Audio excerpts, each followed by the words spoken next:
Well, another off day for the Detroit Tigers. So we're going to take a look at the early returns on off-season moves that the Tigers made and didn't make this past winter, all today on Locked On Tigers.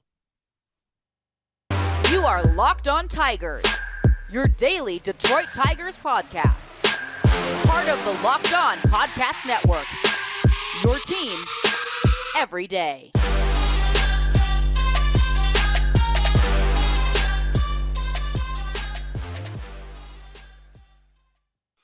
What is up, everybody? Welcome back to another edition of Locked On Tigers. I'm, of course, your host, Scott Bentley. Today is Tuesday, May 16th, 2023. Thank you so much for making Locked On Tigers your first listen every single day. We are free and available wherever you get your podcast and on YouTube. Part of the Locked On Podcast Network, your team every day. Today's episode is brought to you by Game Time. Download the Game Time app, create an account, and use code LOCKEDONMLB for $20 off of your first purchase. Last minute tickets, lowest prices, guaranteed. Alrighty, well, we are back, off day edition of Locked On Tigers. Hope everyone is having a fantastic start to their week. My allergies are still destroying me, so if I sound stuffed up or I'm sniffling, I apologize. I promise I'm trying. I promise. So today we are going to take a look. Like I said, like early returns is kind of how I want to phrase it. I want to make one thing abundantly clear. There is a lot of baseball left to be played. This is by far a final conversation on was the offseason a success or a failure, or every single person that Harris brought in. Let's deem them give them a pass fail grade right now on May 15th. That is not going to happen. You're not going to find that here. I realize that there is a ton of baseball. We are a month into the season. There is a boatload of baseball left, and a lot of things can change. People can go on hot streaks. People can go on cold streaks. People can go on hot streaks after they go on cold streaks. We have a long, long season ahead of us, so I don't want this to get misconstrued as like final analysis recap type of stuff. But that all being said, I do think it's fair to start a conversation that we will have probably 3, 4, 5 more times throughout the season. A month in, I think that that's a good place to start. Now, in June, if we come back and Nick Maton is crushing the baseball, then this becomes a lot different. And we will cite the fact that we didn't say that he was definitely always going to be a 150 hitter in May when we talk about previous episodes in which we had this discussion, right? So, I just want to make that very, very clear to start off the show. I'll probably reiterate it a few more times, but it's very important to me that that's crystal clear. Okay. So where do we start? I think we do start with third base because I feel like that was the biggest storyline of the offseason. This was a team that had Jeimer Candelario on it and let Jeimer Candelario walk, and then did not sign a major league caliber third baseman. They had minor league deals, they had their waiver wire stuff and whatnot. And we'll get into some of those acquisitions later. But on a base level, you had Jeimer Candelario, you let him go. The only third baseman you added were either those waiver and minor league deals and Nick Maton, which was via a trade. So let's start with Jeimer. Okay, let's start with what Jeimer's done this season, and then we'll get into why I have always felt the way I've felt about the Jeimer situation. So this season, unfortunately, Jeimer has not been hitting very well. He has the 11th lowest WRC plus amongst all qualified hitters in the game of baseball, and the 15th lowest OPS amongst all qualified hitters in the game of baseball. So the decision to not bring back Jeimer never bothered me. I was always in favor of it. And it wasn't because I thought that Jeimer Candelario was going to be terrible and that I thought, like I said on air a few times, that it would not shock me whatsoever if Jeimer Candelario had better numbers than whenever the Tigers get out of third base this season. And it still wouldn't shock me. The reason why it never made sense for me to bring back Jeimer was because he is not the long-term solution at third base. So what was the point to bring him back at 29 years old? That's where my mindset was. I understand that we might not upgrade there from one year to the next, from last year to this year. We might not upgrade, but unless Jeimer Candelario goes out there and for the rest of this season he just rakes and he looks like a player who you can solidified say is going to be a starting third baseman on a pretty good team over the next 2 to 4 years, then there was just no reason for me to bring him back. And so they didn't. And they brought in a few pieces to kind of give a look at third base. We've already seen a lot of players play at third. The only argument I've really heard that had legs to stand on when it comes to the Jeimer thing in my head was the fact that, well, kind of just what I laid out. Like on a 1 year to 1 year basis, he might still be better than whatever you had there. And while that didn't matter to me, I fully admitted and understood that that was a legitimate possibility. And so far this season, despite Jeimer's numbers being as bad as they are that I just laid out to you, Detroit has actually gotten still worse production out of third base over the course of the season so far. They have gotten negative WAR. I use FWAR, by the way, Fangraphs WAR. Every website calculates WAR differently. I use Fangraphs for position players because I think that that's the formula that I think does the best job for position players again. So I just want to make that abundantly clear. It's Fangraphs WAR. From third base, they have gotten negative FWAR out of that position so far in the season, and a 63 WRC plus from the position on the year. That is 37% worse than league average offensive production from third base so far on the season. Nick Maton has gotten a lot of time there, obviously, and he has the sixth lowest WRC plus in the game of baseball. They put Tyler Nevin out there. He struggled. They put Ryan Kreidler out there. He struggled. None of the three of those dudes really hit at all so far this season. And now Andy Ibanez is getting a look there, and he is hitting well, which is great. That's awesome. Andy Ibanez has been a big thumbs up. That's another Scott Harris acquisition that we will talk about. But in terms of just on a base level so far, was it worth it to not bring back Jeimer? Again, for where my mindset was, I'm still fine with the decision. I'm still not losing sleep over Jeimer Candelario not being here. And I still would like, what did we say on the opening? That's not the right opening day. That's the word. That's the phrase. The opening day phrase, the opening day episode, right? The opening day episode, we said that this was the year of the audition. And I am still much more comfortable giving a bunch of players reps at third base to see if any of them stick than sending 29-year-old Jeimer Candelario out there this season. And then what? Then you're kind of just in the same boat, but a year later, because again, unless you think Jeimer is going to turn it around and be the solution at third base for a playoff caliber or a really solid team for the next 2 to 4 years, which I don't think we've seen so far this season. Okay. A lot of baseball left though. I understand. Some options that we could have brought in at third and didn't. We talked about Brian Anderson. It felt like every single day on this show. If you listened over the offseason, he has an OPS in the mid 700s, would certainly be a massive uptick in production. He had a really hot start and has kind of been cooling off lately, so we'll see where he goes. Then Brandon Drury was another one that I liked and a lot of people liked. He did the opposite. He got off to a really slow start and has been hot lately, has an OPS around 730 now.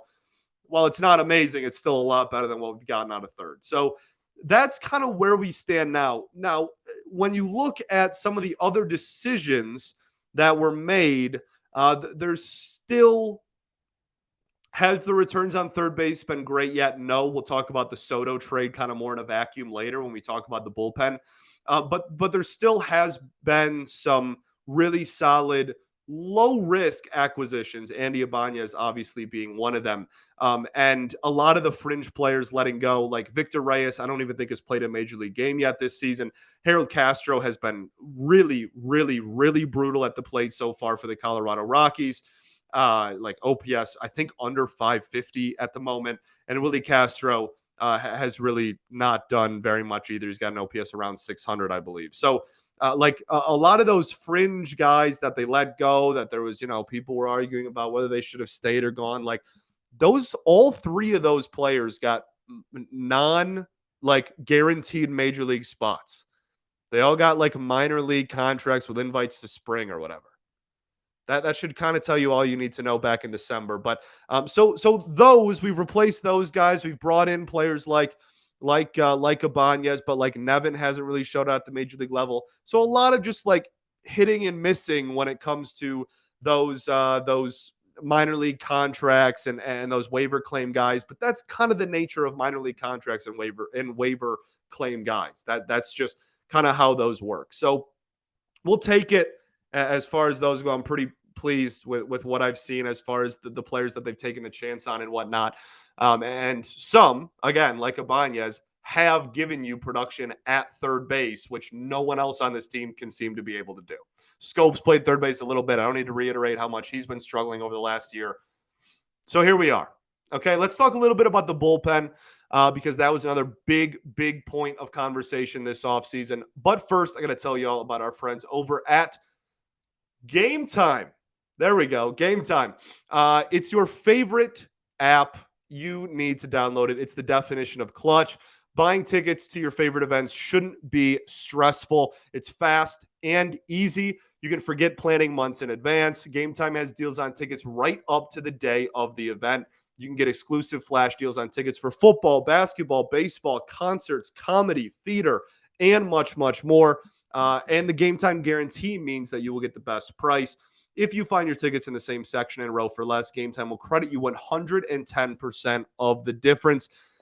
You get images of your seat before you buy them, so you know what to expect. They're sent directly to your phone. You don't have to dig through your purse, wallet, email, etc. to find your tickets anymore. The definition of clutch. So download the Game Time app, create an account, and use code LOCKEDONMLB for $20 off of your first purchase. Terms apply. Again, that's code LOCKEDONMLB for $20 off.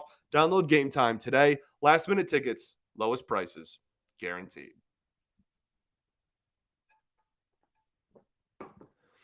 All right, everybody. Welcome back. Segment 2 here, Locked On Tigers. Thank you so much for making us your first listen every single day. I greatly appreciate y'all. Shout out to the everydayers that do tune in every single day. Tomorrow we'll be recapping Game 1 of the Pittsburgh Pirates series. 2-game set. Just a quick little 2-game set in the middle of the week here. We'll be previewing that game with what time we have at the end of the show.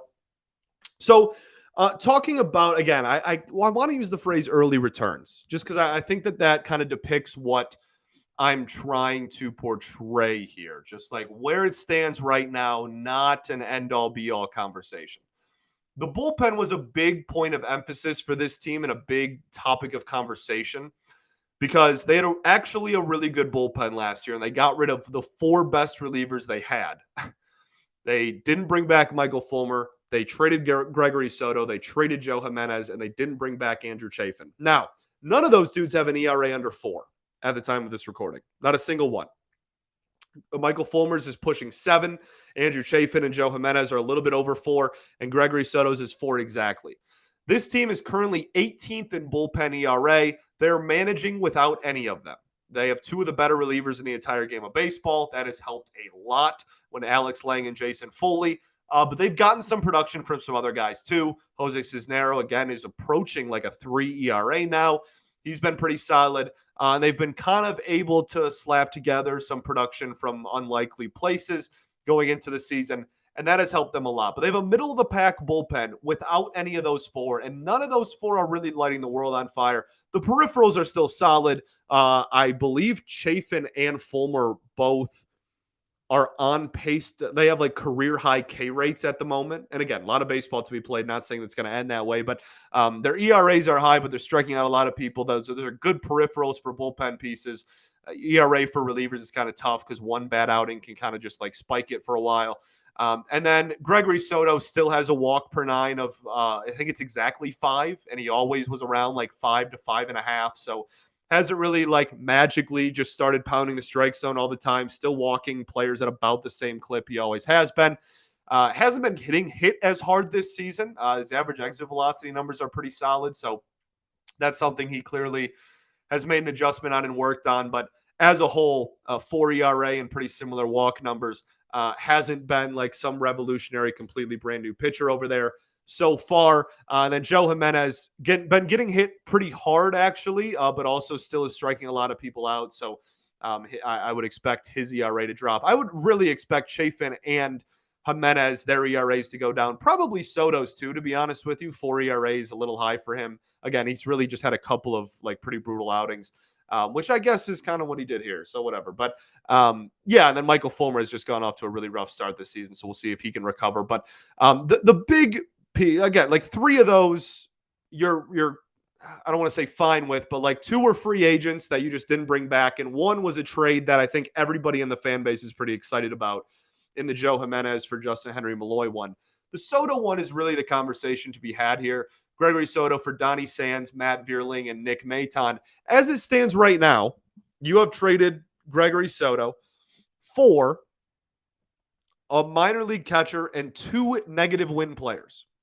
That's where it stands on May 15th. Now, again, a lot of season left to be played. I'm going to say that a billion times this episode, but that's where it stands right now. Vierling has been a positive contributor defensively and on the base paths, but has been slumping really hard in the month of May. And his OPS, I think, just dipped below 600. So that's obviously something that needs to be corrected. You're not going to be a solid major league player with offensive numbers that bad. Stop me if you've heard this before. Matt Vierling has a batting average against fastballs of just under 300 and sub 160 against breaking balls, sub 100 against off speed. Seems to be a theme within, I was going to say the clubhouse, but maybe just this trade specifically, as Nick Maton, we've cited many times, just flat out can't hit non-fastballs really in any capacity. So the early returns are pretty underwhelming. It's not that Soto has been a superstar in Philly or that his walk per 9 is like complete, it was cut in half. Like it's about the same as his career numbers. But the bullpen again has managed. Okay, it's managed a month into the season without any of those guys, Soto included. But at the moment, you have a minor league catcher and 2 negative WAR players at the major league level, neither of which can hit anything that's not a straight pitch. Vierling, I think, has a path to being a solid major league player. And that's, I feel like his athleticism will take him pretty, I don't want to say like pretty far. I don't want to like be too dramatic about it, but his athleticism will take him to having positive assets of his game. He's a plus defender. He's got a good arm. He's been, I think, in 70th percentile and outs above average. Like he's been positive on that side of the field. He's obviously one of the fastest players in the entire game of baseball. But if you can't hit, none of that really matters. And right now, he, despite being a positive defender and positive on the base path, he's still a negative WAR player because he has an OPS under 600. So that's something he has to figure out as well, make adjustments. Needs to be made. And then Nick Maton is not doing anything at the major league level until he learns how to hit a non-fastball. That's really all there is to it. That's not like groundbreaking if you've been listening to this show or just watching the Tigers this season. But this is dating back to Philly as well. This isn't like, oh, he was so good at it and then he became a Tiger and oh, poor Tigers. Like, no, this has been a problem since the day we acquired him. And this has been something that he's been needing to work on dating back to his time in Philly last season at the major league level. So that's the biggest thing is it's underwhelming because yes, you've got negative win players, but could you really have gotten a king's ransom for Gregory Soto? Probably not. And the Tigers bullpen so far has not necessarily needed a Gregory Soto in their bullpen. Okay, so we'll keep tabs on it. Weird returns early, definitely underwhelming. Starting pitching, we had this conversation yesterday, all about depth, right? The only additions to the starting rotation were Lorenzen and Boyd. Lorenzen's last 2 starts have been pretty solid, but his previous 3 weren't. So we'll kind of see where he goes from here. He started off the season hurt and is a few starts behind everybody. So we'll kind of give him the benefit of the doubt there. But Boyd is someone who we were already familiar with and has struggled to start off the season. And you're already at a point where there is no insurance for the current 5 in the rotation. There's none. I cover this team every single day, And I don't know the answer to what happens if one of those 5 currently in the rotation goes down. I don't know. Like, genuinely, I don't know. There is not a single person in Toledo that's like, well, it's probably them. Not one. I genuinely don't know the answer. It might, like, they might just rather go to Tyler Alexander, who hasn't been very good this season, out of the bullpen, nonetheless, as a starter. Like, I don't know where you would go from there. And you can't predict injuries all the time, but the big thing so far has been because if you remember in spring, we were talking about how surprisingly deep the starting pitching was. And very early returns on that are because of 4 gentlemen individually that we will talk about right after this.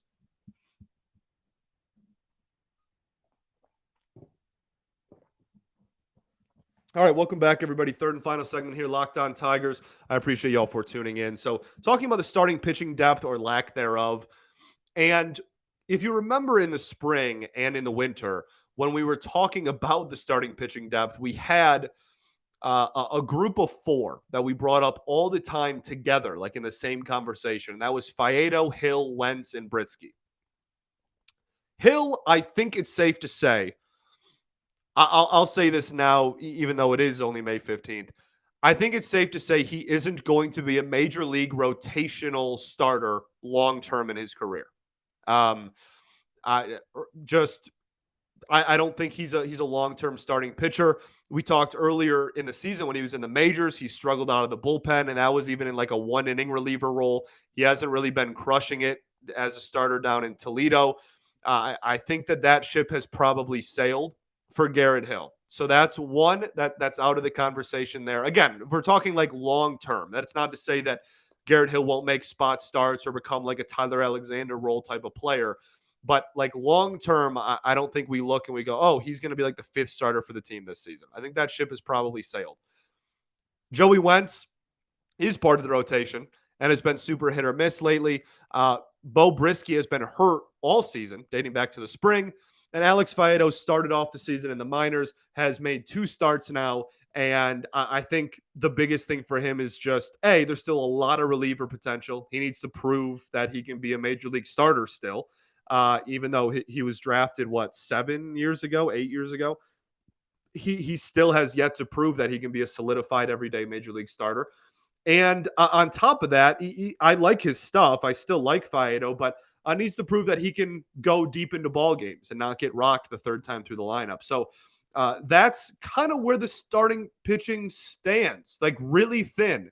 And I think that does fall on the front office as to why we're already at this, I don't even know what happens next conversation on May 15th. Because yes, you can't predict injuries, but you can game plan for them, because no rotation in the last 10 years has, for any team, has gone through a whole season healthy. Starting pitching injuries are guaranteed to happen every year. But also, when looking at the makeup of the rotation, you have Spencer Turnbull, who hadn't pitched in a year and a half. You have Matt Manning, who has had a lot of injury problems since becoming a major leaguer. I know that the one he did get hurt on this year was a complete fluke and not his fault. It was a comebacker to the foot. But at least you could have looked and been like, okay, Manning hasn't really been fully healthy. Turnbull, we have no clue. He hasn't been healthy in a long time. And then Matt Boyd. We brought him back. That's great. Hasn't had a fully healthy season since 2019. 2020 was the COVID year. 2021, he made it to just past the All-Star break and got hurt. 2022, he pitched, 15 innings in the regular season? He's had a fully healthy season since the 2019 year, right? So it's just one of those things where when you're looking top to bottom, even Michael Lorenzen had injury problems last season. Eduardo Rodriguez didn't give you a full year last year. There probably should have been a little bit more security on the starting pitching side of things because we're already have our back against the walls and it's mid-May, and that's a little terrifying. So that's kind of where I stand on everything. Again, this is the start of a conversation, not the end of it. This is not me giving a pass or fail grade on any player, any trade, any signing, any offseason, anything. Okay, this is the start of a conversation that we will likely have several more times throughout the year. And yeah, it's mid-May, and we have until the beginning of October to come to conclusions on all of these things. But early returns, that's what they are. I've just laid them out to you. And again, there's been some. I'm not saying that this is like all just bad. Like Michael Lorenzen's last two starts have been good. He's trending in the right direction, and a lot of the replacement depth players have been have proven to be pretty solid pickups. Specifically, there's a couple out of the bullpen that have been pretty good. Like Tyler Holton is a guy that, while it wasn't like a massive thing, like again was a guy that has been pretty productive this season. I know Chasen Shreve hasn't really been the definition of consistency, but lately has been pretty good and got off to a pretty good start in the year too. And then obviously Andy Ibanez has been really, really solid. So it's not. I think the depth has probably, I don't even know, gotten better. You're probably splitting hairs there, but there is some positives to take too. It's just that as a whole, the big picture things, you could really go either way. You could go either way in a lot. And I think to avoid saying that they've just been awful, we just haven't guaranteed come to any positive conclusions yet either. We're just at a point where there's still a long season to go. Like that's pretty much where we're at. Okay. Let's talk about this Pirates series. Only a 2-game set against the Pittsburgh Pirates. Why do we always do that? I feel like we always play a 2-game series against the Pirates in May. Is that like a guaranteed thing that's like part of the CBA? The Tigers have to play a 2-game set against the Pirates at some point. It's just weird to me. Like why is it always a 2-game set against Pittsburgh? But Pittsburgh has been brutal in the month of May. They got off to a really hot start and have been sliding horrendously ever since. I think it took them over a week into May to get their first win. When looking at team offense in the month of May, right? Just runs scored by team in the month of May. The Pirates have scored 20 runs in 12 games. That is awful. The next lowest team, the 29th team offense in the month of May, is the Guardians, and they're at 34. Their offense has disappeared. And the Tigers have Michael Lorenzen and Eduardo Rodriguez going on the bump. Your two best pitchers so far this season are going in this series against comfortably the worst offense in the game of baseball so far in this calendar month. That sets you up pretty nicely. As far as the pitching matchups go, you have Rich Hill going on game 2 for the Detroit Tigers, lining up against Eduardo Rodriguez. Rich Hill, what is he, 43, 44 years old, has I think the slowest fastball in the game of baseball.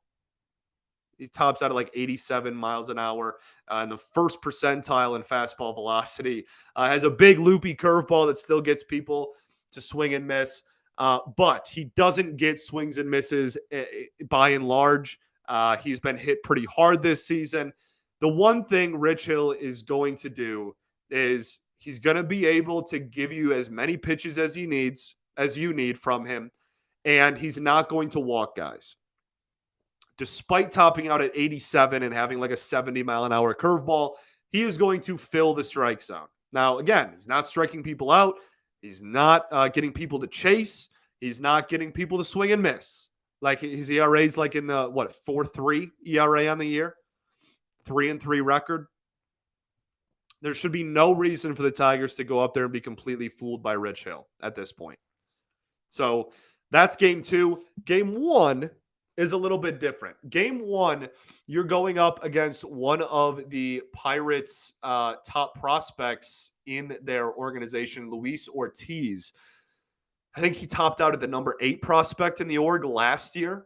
This one's pretty fascinating. So he's only had, I think, 5 major league starts between September of last year and then only 1 start this year before Tuesday's game here. And he has 1 really bad start where he gave up like 6 runs, and all the other 4 are like 2 or less runs given up against. And he's he's not pitching 8, like he's going like 5-6 innings, but he has had some really good starts, and the reason why is because he throws absolute gas. This dude tops out, like sits 98, and is going to throw heat. And this team has shown that they maybe aren't very good against flamethrowers. So that's kind of scary. He has a 91 mile an hour changeup and like an 88 or an 89 mile an hour slider. Just nasty, nasty stuff. You're going to see some filth on the mound for sure in that one. But again, has had a kind of a stinker start under his belt in his major league career. This is only, again, his 6th start at the major league level. And he also has kind of been throwing a sinker a lot more this year, which he didn't last year. I'll say a lot more this year. He has 1 start this season. I need to realize I want to make the sample size very clear. But in his start this season, he threw the sinker a lot more, and he didn't really throw it very much last season. So maybe it's just for efficiency's sake, because I know strikeouts are like the cool thing, but if you want to go and you want to try to strike everybody out, that costs more pitches to use than just like, hey, I'm going to throw a sinker, it's going to get a ground ball, and I'm going to get out of this inning with, a 6, 7, 8 pitch inning. So I think that maybe he's trying to utilize that a little bit more. It is thrown hard as well. Everything he throws is hard. Everything. So, got to try to get the timing right, take advantage of it. We'll have Michael Lorenzen going against him. And then again, Erod versus Rich Hill on Wednesday. So they're not winnable because we don't use that phrase around here, but there really is no reason that you can't play some competitive ball games. I don't want to jinx it, actually. I'm going to stop myself there. But let's go win some ball games, eh? Why not? Thanks for making Locked On Tigers your first listen every day. Shout out to the everydayers that do tune in every day. We'll be back tomorrow recapping Game 1 of the Pirates series. That's all I got. Again, for the millionth time and the last time, it's May. This is not an ending conversation. It's the start of one. Early returns, not final returns, okay? Peace and love. Going to therapy's dope. I'll catch you all tomorrow, baby. Go Tigers.